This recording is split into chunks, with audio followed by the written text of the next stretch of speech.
విజయవాడ ఇంద్రకీలాద్రిపై మేయర్కు అవమానం. ప్రోటోకాల్ ఉన్న వీఐపీ గేట్ నుంచి దర్శనానికి అనుమతించని పోలీసులు ఆలయ అధికారుల తీరుపై మేయర్ ఆగ్రహం. మేయర్ రాయన భాగ్యలక్ష్మిని అడుగడుగునా అవమానించారు. మేయర్గా ఇదేనా నాకు ఇచ్చే గౌరవం? ప్రోటోకాల్ ఉన్నా అడుగడుగునా ఆపేశారు. ఇచ్చిన టైంకే వచ్చినా నేను మేయర్ అని చెప్పుకోవాల్సి వచ్చింది. ప్రోటోకాల్ పాటించాలి. శరన్నవరాత్రులు గతంలో ఏ రకంగా జరిగినాయి? ఎవరినైనా ఎప్పుడైనా ప్రోటోకాల్ పరంగా ఎక్కడైనా ఆపడం జరిగిందా? ఒకసారి విశ్లేషించుకుంటే ఇప్పుడున్న కూటమి ప్రభుత్వం అనేది అర్థమవుతుంది. విజయవాడ నగర మేయరు ప్రథమ పౌరురాలు అంటారు.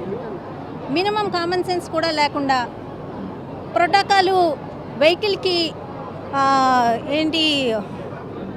స్టిక్కర్ లేదని చెప్పి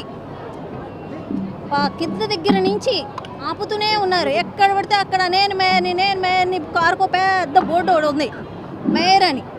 ఈరోజు నగరపాలక సంస్థ లేకుండా, నగరపాలక సంస్థ సహాయ సహకారాలు లేకుండా విజయవాడలోన భవానీ దీక్షలు కానీ శరన్నవరాత్రులు కానీ నిర్వహించగలరా?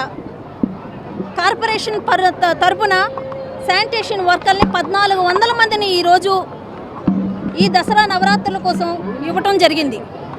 అలాగే ప్రతి ఒక్క విషయంలోన గవర్నమెంట్కి అనుకూలంగా ఈరోజు దసరా నవరాత్రులు ప్రశాంతంగా జరగాలి, ప్రజలందరూ ఆనందంగా అమ్మవారి దర్శనం చేసుకోవాలని ఒక మంచి ఉద్దేశంతో ఈరోజు నగరపాలక సంస్థలో ప్రతి ఒక్క దాన్ని మేము ఓకే చేస్తూ అటు గవర్నమెంట్కి కానీ ఇటు ప్రజలకు కానీ అన్ని రకాలుగా సహకారం అందించాలన్న ఒక ఉద్దేశంతో విజయవాడ నగరపాలక సంస్థ అన్ని రకాల వాళ్ళకి ఏదైతే మమ్మల్ని కార్పొరేషన్లో మమ్మల్ని అడుగుతున్నారో పర్మిషన్లో ప్రతి ఒక్క పర్మిషను మేము ఇవ్వడం జరిగింది కౌన్సిల్ ద్వారా.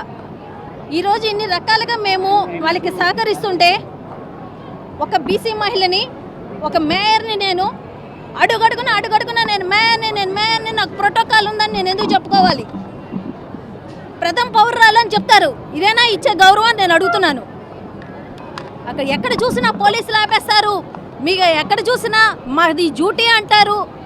ఒక బ్యాడ్జ్ ఒకటి మెళ్ళ వేసుకుంటున్నారు, కేఆర్ కోడ్ అన్నారు. సరే, మీరు ఏది పెడితే, ఏ సిస్టమ్ పెడితే ఆ సిస్టమే ఫాలో అవుతామన్నాం. 2 నుంచి 4 వరకు దర్శనం, మార్నింగ్ 8 నుంచి 10 వరకు వీఐపీ దర్శనం అంటే ఆ టైమింగ్లోనే వస్తున్నాం. ఆ టైమింగ్ దాటి కూడా మేము ఏ టైం పడితే ఆ టైం రావటం లేదు, ఎవరిని డిస్టర్బ్ చేయటం లేదు. కానీ ఇచ్చిన టైంకే, ఇచ్చిన ప్రోటోకాల్కే మేము వస్తుంటే ఇటు కలెక్టర్ గారిని, అటు మా బిఎంసీ కమిషనర్ని అడిగితే మీకు మేయర్ బోర్డు ఉందమ్మా, మీకు ప్రోటోకాల్ ఉంటుందమ్మా, మీకెందుకమ్మా ఆ స్టిక్కర్స్, మీకేం అవసరం లేదు, మీరు మీ కార్ వేసుకొని వెళ్ళండి, మిమ్మల్ని ఎవరు ఆపేదే లేదు అని చెప్పారు. ఈరోజు ప్రతి దగ్గర నేను చెప్పుకోవాల్సి వస్తుంది, నేను మేయర్ని, నాకు ప్రోటోకాల్ ఉంది అని. ఎందుకు చెప్పుకోవాలి? ఇదేనా ఇచ్చే గౌరవం? మీరు ఇలాగేనా చేసేది? ఇదైతే మాత్రం నేను ఊరుకునేది లేదు. ప్రోటోకాల్ పాటించాలి. ప్రోటోకాల్ పాటించకుండా మా ఇష్టము, మా గవర్నమెంట్ అని అంటే మాత్రం ఊరుకునే పరిస్థితి లేదు. ఒక బీసీ మహిళగా నేను చాలా ఆవేదన చెందాను. ఈరోజు దానికి తగ్గ ఫలితం అన్నది అనుభవిస్తారని తెలియజేస్తున్నాను.